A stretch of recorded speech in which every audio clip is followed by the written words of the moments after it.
اس وقت جو جدید قومی ریاست وجود میں آ چکی ہے، ماڈرن نیشن اسٹیٹ، اس کے ساتھ مذہب کا تعلق مراکش سے انڈونیشیا تک زیر بحث ہے۔ اس وقت اگر آپ دیکھیں تو یہی کشمکش ہے جس سے ہم پاکستان میں بھی گزر رہے ہیں اور باقی دنیا کے ممالک میں بھی گزر رہے ہیں۔ مسلمانوں کا ماضی اس سے بالکل مختلف تھا، بلکہ دنیا کا ماضی بھی اس سے بالکل مختلف تھا۔ میں نے اس کی توضیحی مضامین میں جب اہل علم نے اس پہ تنقیدیں لکھی ہیں تو اس کے جواب میں جو مضامین لکھے اس میں تفصیل کے ساتھ یہ بتایا تھا کہ دنیا میں ریاست کس کس پہلو سے وجود پذیر ہوئی ہے۔ اس میں نے یہ عرض کیا تھا کہ ایک ریاست تو جزیرہ نما عرب کی ریاست ہے، اس کی نوعیت بالکل ہی منفرد ہے۔ اس میں اللہ تعالیٰ نے 4000 سال پہلے ایک فیصلہ کیا، اور وہ فیصلہ یہ تھا کہ اس خطے کو میں اپنے لیے خاص کر رہا ہوں۔ چنانچہ سیدنا ابراہیم علیہ السلام جب بابل پر اتمام حجت کرنے کے بعد وہاں سے نکلے، ان کی قوم پر عذاب آ گیا، تو جب وہ وہاں سے نکلے تو ان کو حکم دیا گیا کہ وہ اپنی اولاد کے ایک حصے کو، یعنی بنی اسحاق کو، جن کو اب عام طور پر بنی اسرائیل کہا جاتا ہے، ان کو کنعان میں آباد کرے، اور اس طرح فلسطین کا علاقہ یہ اللہ تعالیٰ اپنے لیے خاص کر رہا ہے۔ اس کی اپنی تفصیلات ہیں، وہ تورات میں بڑی وضاحت سے بیان ہوئی ہیں۔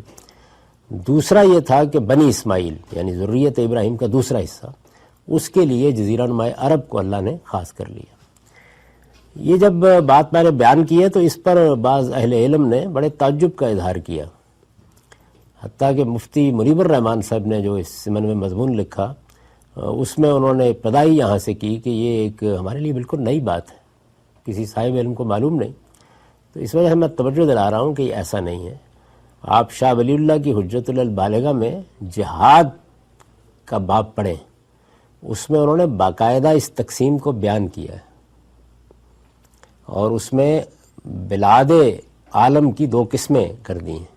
ایک وہ جن پر مسلمانوں کی حکومت قائم ہے، باقی تو زیر بحث ہی نہیں ہے اس وقت ان کے لحاظ سے، اور ایک جزیرہ نما عرب جس کو اللہ نے اسلام کے لیے خاص کر لیا ہوا ہے۔ یہ بات بیان کیا انہوں نے، انہی لفظوں میں بیان کی ہے۔ تو ایک تو وہ ریاست ہے کہ اللہ نے اس ریاست کو، یعنی اس کے حدود اربع متعین ہے، وہ ایک جزیرہ نما ہے، اور عرب کے اس علاقے کو اپنے لیے خاص کر لیا۔ اس میں سیدنا ابراہیم علیہ السلام سے یہ کہا گیا کہ آپ میری توحید کا مرکز یہاں بنا دیں، بیت اللہ کی تعمیر کی گئی، اور ان سے دوسرا تقاضا یہ کیا گیا کہ وہ اپنے ایک بیٹے کو وہاں آباد کریں۔ تو جب قربانی کا واقعہ پیش آ گیا اور اس کے بعد سیدنا ابراہیم علیہ السلام نے ان کو وہاں جا کے آباد کر دیا، تو ایک لحاظ سے بنی اسماعیل کے وہاں پہ آباد ہونے، فروغ پانے، اور پھر نسلاً بعد نسلاً آگے بڑھنے کا موقع پیدا ہو گیا۔ بنی اسماعیل کو، یہ قربانی کے واقعے کے بارے میں میں نے لکھا بھی ہے اور بتایا بھی ہے کہ یہ واقعہ جس طرح ہمارے ہاں بیان کیا جاتا ہے یہ ایسے نہیں ہے۔ ابراہیم علیہ السلام سے جو تقاضا کیا گیا تھا وہ تقاضا اصل میں بیت اللہ کی تولیت کے لیے، اس کے نظم و نسق کو قائم رکھنے کے لیے اسماعیل کو وقف کر دینے کا تقاضا تھا۔ تو خواب میں عام طور پر حقائق کو تمثیل کے انداز میں دکھایا جاتا ہے، وقف کر دینا، نظر کر دینا، اسی کی حقیقت قربانی ہے۔ تو ان کو قربان کرتے ہوئے دکھایا گیا۔ مقصود گلے پر چھری پھروانا ابتدائی میں نہیں تھا، مقصد یہ تھا کہ وہ اپنے بچے کو خاص کر دیں، یعنی بیت اللہ کے لیے خاص کر دیں۔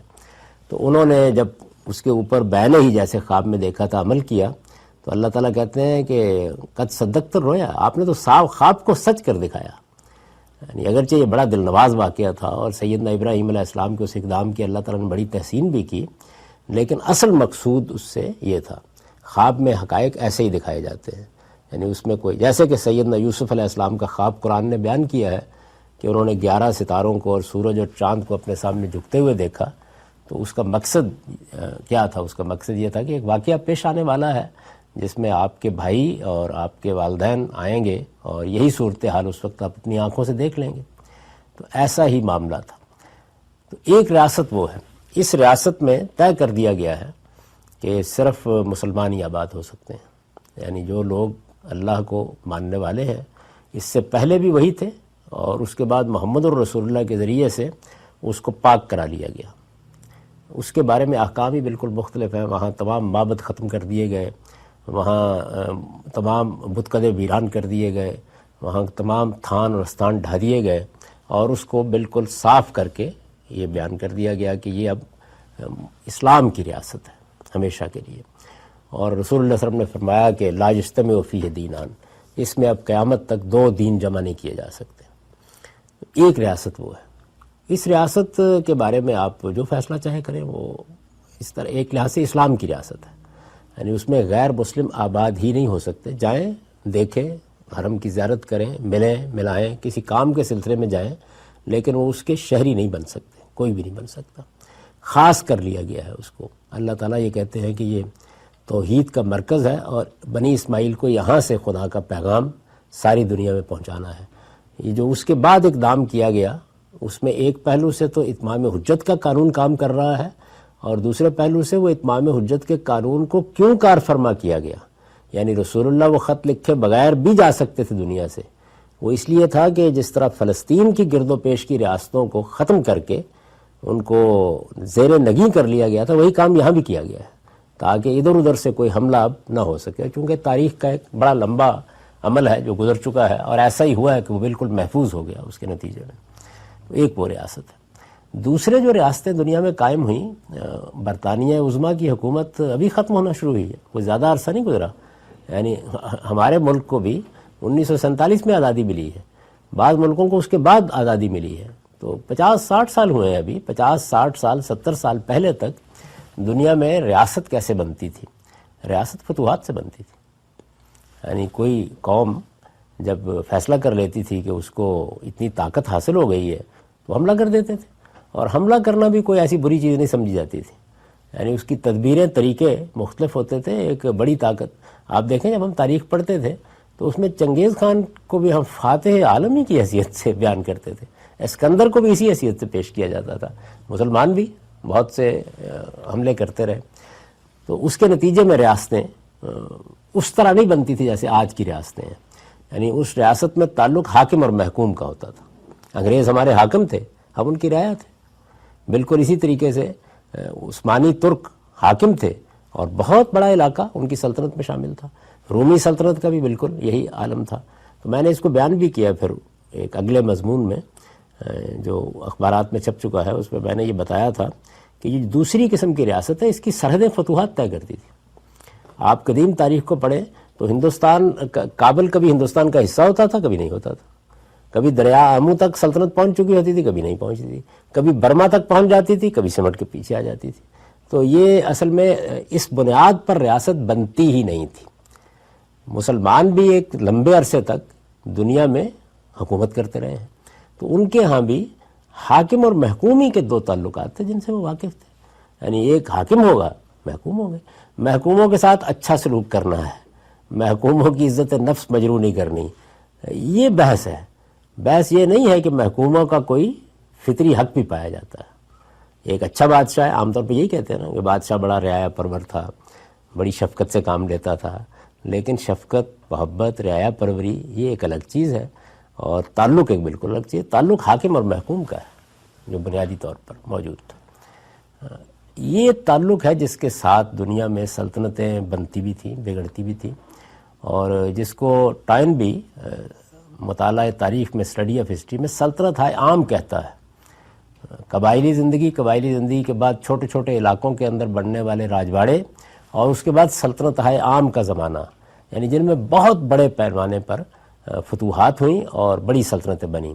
رومی سلطنت آپ کو معلوم ہے کہ ایک زمانے میں پورے یورپ میں پھیلی ہوئی تھی، بلکہ ایشیا کا بھی بڑا حصہ اس کے زیر نگیں تھا، مصر بھی اس کا ایک صوبہ تھا۔ اسی طرح ساسانی سلطنت، یہ جو شاہان فارس کی سلطنت ہے، ہندوستان میں بھی بڑی بڑی سلطنتیں قائم ہوئی ہیں، مغلوں کی سلطنت، یہ جو بڑے بڑے امپائر جن کا ہم ذکر پڑھتے ہیں، تو ان میں جو تعلق پیدا ہوتا ہے، یعنی اس میں ریاست وہ نہیں ہے جو آج کی ریاست ہے، نہ وہ تصور ہے ریاست کا۔ اس میں تو آپ دیکھیے نا کہ اپنی زندگی کے کم و بیش 25-30 سال اورنگزیب نے گھوڑے پر گزارے، اس لیے کہ وہ دکن کا علاقہ جتنا تھا وہاں بغاوتیں ہوتی رہتی تھیں، تو وہ سلطنت کے دارالحکومت میں بیٹھ ہی نہیں سکتا تھا، اس وجہ سے زیادہ وقت اسی میں گزارا۔ زیر نگی رکھنا ہے یعنی تعلق کی ایک ہی بنیاد ہے، اس میں یہ عنایت ہے کسی بادشاہ کی یا کسی حکمران خاندان کی کہ وہ اپنے آپ کو کسی ملک تک محدود رکھے، اس سے وسیع پیمانے کے اوپر اپنی سلطنت قائم کر لے۔ برطانیہ عظمیٰ کی سلطنت کے بارے میں لوگ کہتے ہیں نا سورج غروب نہیں ہوتا، اس وقت بھی آپ میں سے ہر شخص جانتا ہے کہ اس کے آثار ابھی تک دنیا میں کتنے غیر معمولی ہیں۔ برطانیہ عظمیٰ کے یعنی ملکہ برطانیہ صرف برطانیہ ہی کی ملکہ نہیں ہے، وہ کینیڈا کی بھی ملکہ ہے، وہ آسٹریلیا کی بھی ملکہ ہے، ابھی بھی اسی طرح ہے، ابھی تک ہیڈ آف اسٹیٹ وہی ہے، یہ تو معلوم ہے نا۔ تو ایک لحاظ سے وہ ایک عظیم سلطنت تھی برطانیہ عظمیٰ کی جو قائم رہی۔ اب یہ امریکہ کتنا بڑا ملک ہے لیکن بہرحال ایک بر اعظم میں ہے، تو ان کی سلطنت تو دنیا کے سارے بر اعظموں میں پھیلی ہوئی تھی، اس کو بھی انہوں نے آباد کیا ہے، آسٹریلیا کو بھی انہوں نے آباد کیا ہے، تو آبادی کے لحاظ سے یا نو آبادیات قائم کرنے کے لحاظ سے بھی ایک بڑی سلطنت تھی۔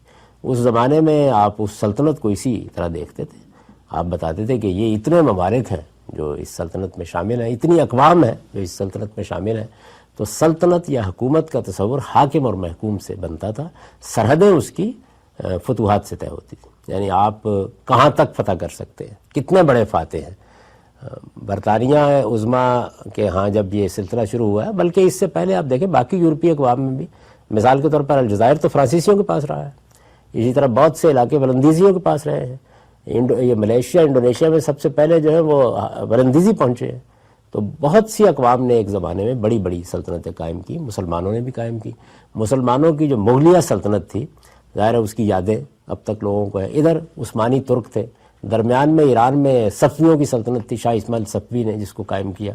تو بڑی بڑی سلطنتیں جو اپنے حدود اسی لحاظ سے طے کرتی تھیں، اور کبھی وہ بڑھ جاتی تھیں، کبھی کم ہو جاتی تھیں، کبھی ان میں اضمحلال آ جاتا تھا، اسی سے لوگ واقف تھے، اسی سے واقف تھے۔ دور حاضر میں یہ پہلی جنگ عظیم کے بعد یہ صورت پیدا ہونی شروع ہوئی ہے، دوسری جنگ عظیم تک پہنچتے پہنچتے کم و بیش اس نے یہ شکل اختیار کر لی کہ ماڈرن نیشن سٹیٹ، جدید قومی ریاست کا تصور پیدا ہونا شروع ہو گیا۔ یہ جدید قومی ریاست جو ہے یہ دور حاضر میں پیدا ہونے والی ایک چیز ہے، اور اس میں بنیادی چیز کیا ہے؟ اس میں بنیادی چیز یہ ہے کہ جس طرح ان سلطنتوں کے حدود فتوحات طے کرتی تھیں، ان کا معاملہ ایک معاہدے کا سا ہے۔ برطانیہ عظمیٰ نے یا فرانس نے یا دوسری اقوام نے جو حکومت کر رہی تھیں، انہوں نے بعض معاہدات کے تحت مختلف قوموں کو آزادی دینا شروع کر دی، اور بڑی حد تک ان کے حدود بھی طے کر دی۔ باقی کو الگ رکھیے، یہ معلوم ہے آپ کو کہ پاکستان کیسے وجود میں آیا ہے، ان کے حدود بھی طے کر دیے گئے۔ پاکستان کی ریاست بھی اصل میں برطانیہ عظمیٰ کے ساتھ کانگریس اور مسلم لیگ کے معاہدے سے وجود میں آئی ہے، اور کس اصول پر وجود میں آئی ہے؟ اس اصول پر وجود میں آئی ہے کہ اس معاہدے نے اس کی یہ سرحدیں طے کر دی ہیں، اور اس میں رہنے والے تمام لوگ اب برابر کے شہری ہیں۔ جدید قومی ریاست کی بنیاد یہ ہے۔ جب آپ ہندوستان کا آئین پڑھتے ہیں یا دنیا کی دوسری اقوام کے آئین پڑھتے ہیں تو اصل میں اسی اصول پر بن رہے ہیں۔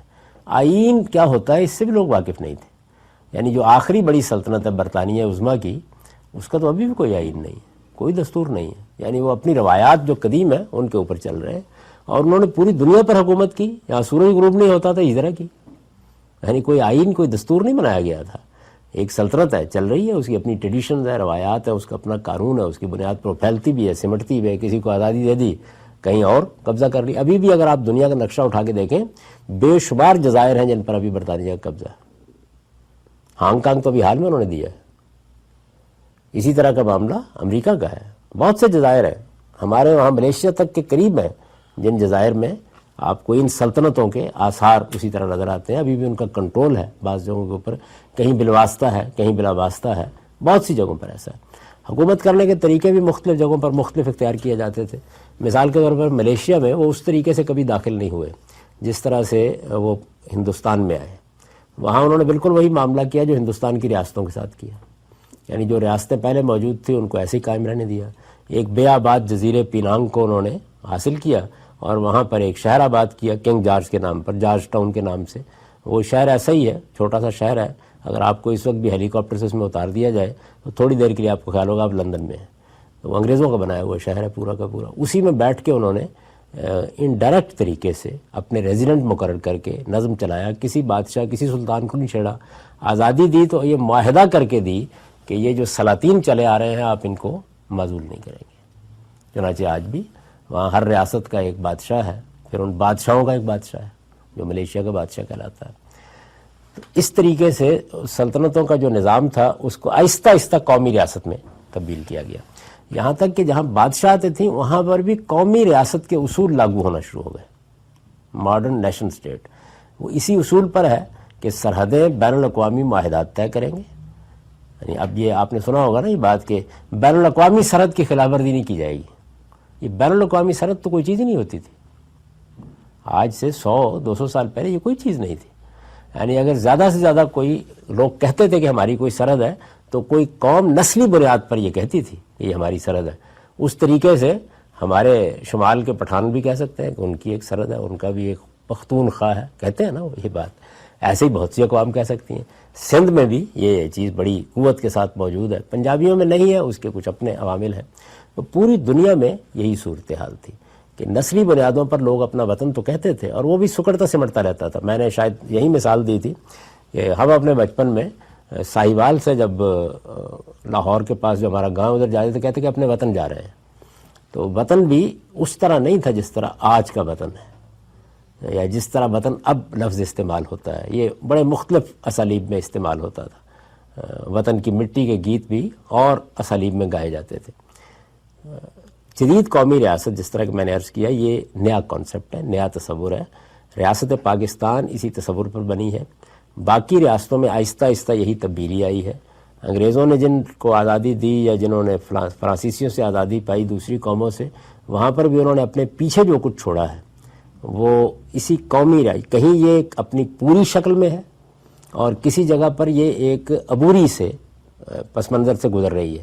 لیکن دنیا میں بین الاقوامی طور پر قومی ریاست ہی کا تصور بن گیا. اسی کی بنیاد پر اقوام متحدہ کا ادارہ وجود میں آیا ہے. وہ تمام ریاستوں کو قومی ریاست کی حیثیت سے دیکھتا ہے. اسی کے لحاظ سے حق خود اختیاری یا کسی قوم کی خود مختاری وغیرہ کی تعبیریں, یہ نئی تعبیریں ہیں, یہ استعمال کی جاتی ہیں. اسی کے لحاظ سے جب آپ کو امریکہ شہریت دیتا ہے تو آپ امریکی ہو جاتے ہیں. یعنی ذرا حالانکہ آپ یہاں پیدا نہیں ہوئے, کیونکہ ان ریاستوں کے اندر اصول وہی ہے کہ شہری برابر کی سطح پہ شریک ہو جائیں گے. تو ریاست پاکستان میں بھی باقی مسلمان ملکوں میں بھی یہ تبدیلی آ چکی ہے. میں نے کہا جزیرہ نما عرب کو الگ کر لیجئے, اس لیے کہ اس کا معاملہ ایک خدائی معاملہ ہے. اس وجہ سے وہ شاید عرب کے حکمرانوں کو بھی اس کا پورا شعور نہیں ہے, لیکن بہرحال علماء کبھی کبھی توجہ دلاتے رہتے ہیں کہ یہ ایک بالکل الگ معاملہ ہے.